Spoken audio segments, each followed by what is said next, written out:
On the distant human colony of Aurelia Prime, the sun rose over the sprawling industrial complexes, casting long shadows across the barren landscape.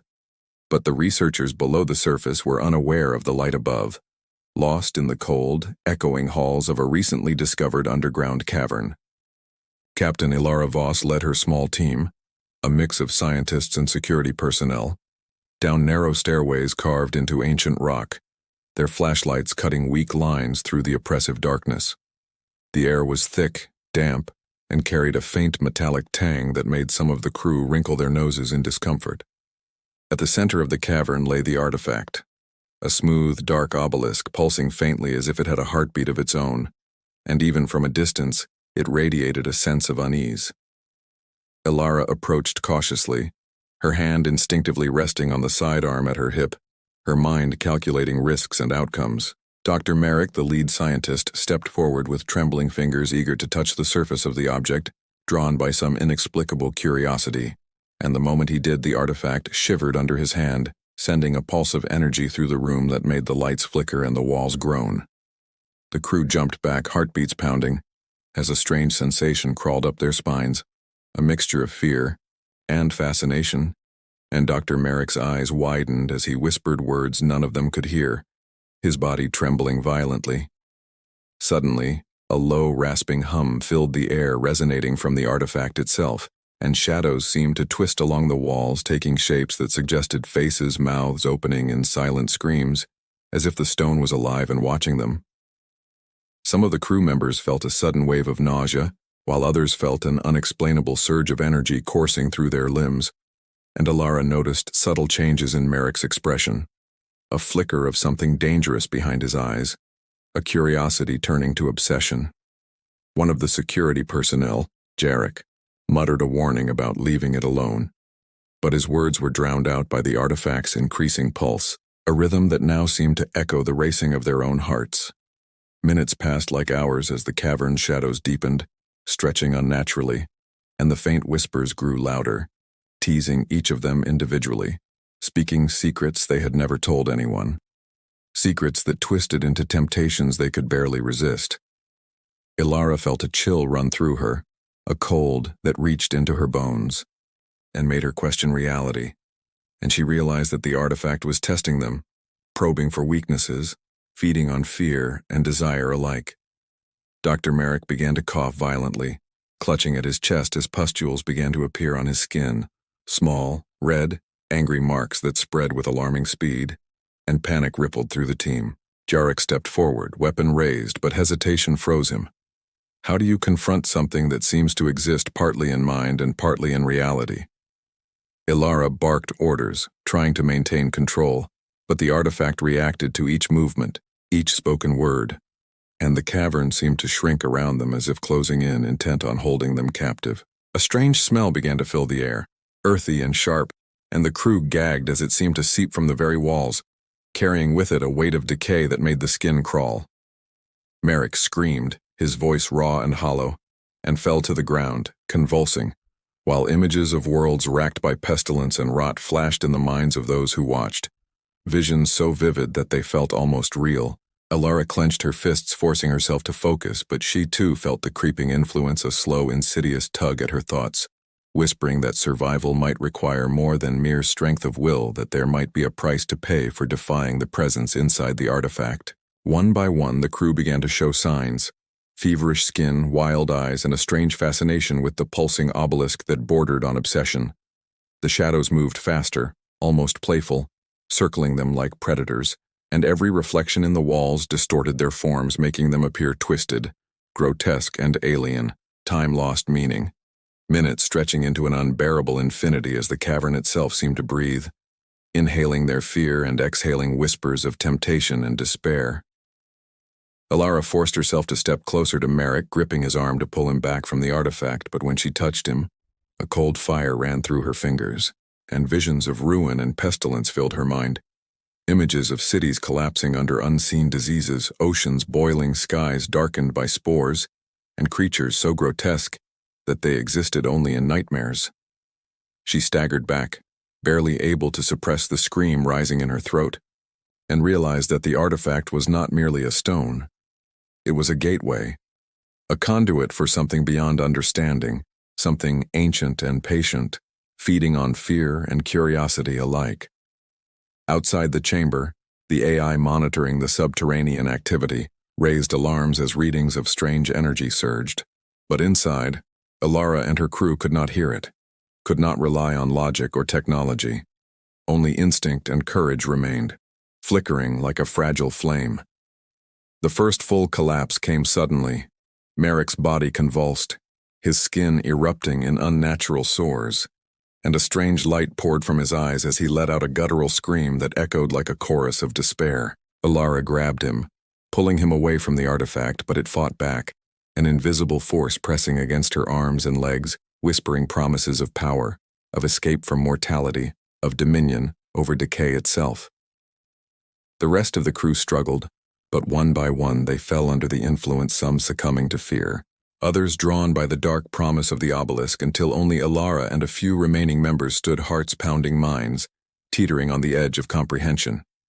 And as the artifact pulsed once more, the cavern shook violently, stones falling from the ceiling, dust choking the air, and Ilara knew with an icy certainty that whatever had awakened inside that ancient stone was far more than a mere relic.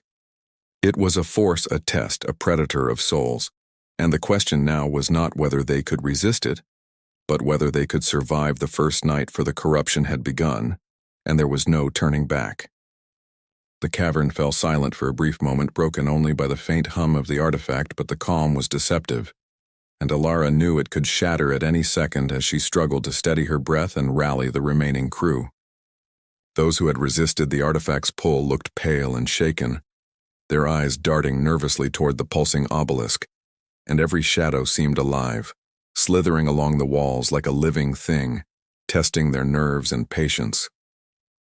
Dr. Lyra, a medic, moved quickly to tend to Merrick, whose body was racked with strange sores and fevers, but even as she applied treatments, the affliction spread unnaturally fast, as if the artifact itself was controlling its victims, choosing who would suffer first.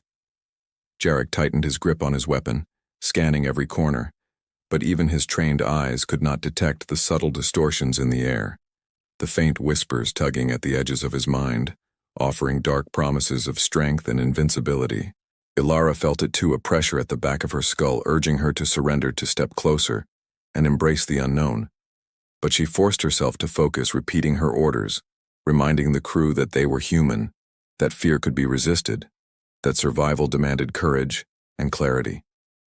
They moved cautiously through the cavern, each step careful, measured, trying to put distance between themselves and the artifact, but the shadows seemed to lengthen unnaturally, blocking exits, forming shapes that mimicked the forms of the fallen crew, as if mocking them for their hesitation. Lyra gasped as Merrick convulsed again, the light in his eyes flickering like dying stars, and she realized that whatever force they faced was not only physical, but mental, feeding on their fear and imagination alike. The artifact's pulsing intensified, syncing with their own racing heartbeats, and the whispers grew louder, forming words in languages they did not know yet, understood instinctively, words that promised eternal life, power, and knowledge beyond comprehension, if only they would give in. Ilara's jaw tightened, her mind resisting, and she barked orders telling the crew to keep moving, to find a secure chamber, and to avoid contact with anything touched by the artifact. But the deeper they went, the more the cavern seemed to warp, walls bending at impossible angles, shadows merging into thick twisting shapes that moved like living smoke. One of the crew, a young engineer named Tovin, froze in place, staring at a flickering shadow that seemed to reach toward him, whispering his name, reminding him of failures he had tried to forget, of friends he had lost, and he stepped forward as if compelled, his mind slipping from control. Ilara lunged, grabbing his arm and pulling him back violently, but he resisted, eyes glowing faintly, and for a terrifying moment, she feared she had lost him entirely to the artifact's influence. "Hold on," she shouted, and something in her voice, authority, fear, determination, broke through, and Tovin shuddered, falling to his knees as though waking from a dream. But Ilara knew the danger was not over. The artifact had only begun, and it would test each of them again in ways they could not imagine. They found a narrow passage leading to a chamber deeper underground, a space that seemed untouched by the artifact's light. But even here, the air was heavy, thick with an earthy scent that made breathing difficult, and the walls bore strange markings as if previous explorers had left warnings in a language now indecipherable.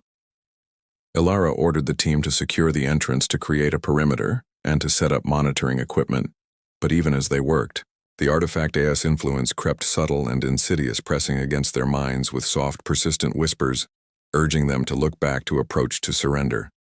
The first real confrontation came when Merrick, barely conscious, suddenly rose, his voice low and raspy, reciting words none of them recognized, chanting in a cadence that seemed unnatural, commanding and hypnotic at the same time. Shadows on the walls twisted violently, forming grotesque shapes that reached toward the others, and Jarek fired his weapon, but the bullets seemed to pass through the darkness, failing to make contact, as if the cavern itself shielded the corrupted man. Panic erupted as Merrick advanced each step, leaving a faint trail of energy that warped the floor beneath him, and Lyra tried desperately to sedate him, but the serum had little effect, slowed only momentarily by the human will fighting against the corruption. Ilara stepped forward, placing herself between Merrick and the rest of the crew, her voice steady despite the fear she felt. And for the first time, the whispers faltered, as if recognizing her defiance. "You will not claim us," she said. And in that instant, a shiver ran through the cavern, the air quivering as if the artifact itself had paused to observe her courage. Using a combination of physical restraint and careful maneuvering, Ilara and Jarek managed to corner Merrick in a small alcove, where Lyra could apply a stabilizing serum, slowing the spread of the corruption, at least temporarily. The crew was shaken, exhausted, but alive, and they knew that surviving the night required more than just strength. They needed strategy, unity, and an unbreakable focus on resisting the artifact's pull. As they caught their breath, the artifact pulsed again, brighter and more insistent, and Ilara realized that it had not yet shown its full power, that what they had endured was only the beginning, a warning of the true danger hidden within that ancient stone. She looked at her remaining team, their faces pale and tense, and knew that each of them would face trials far worse than what they had seen so far, challenges that would test their humanity and force them to make choices no one should have to make. The whispers faded, leaving a heavy silence broken only by Merrick's shallow breathing and the distant hum of the artifact. And Ilara understood one undeniable truth. The corruption had begun, and no one on Aurelia Prime would ever be the same again. But they would have to find the strength to fight, to survive, and to resist the seductive pull of Nurgle's influence. For if they failed, not just their lives but their very souls would be claimed, and the shadows of the cavern would grow ever darker, waiting for the next moment to strike.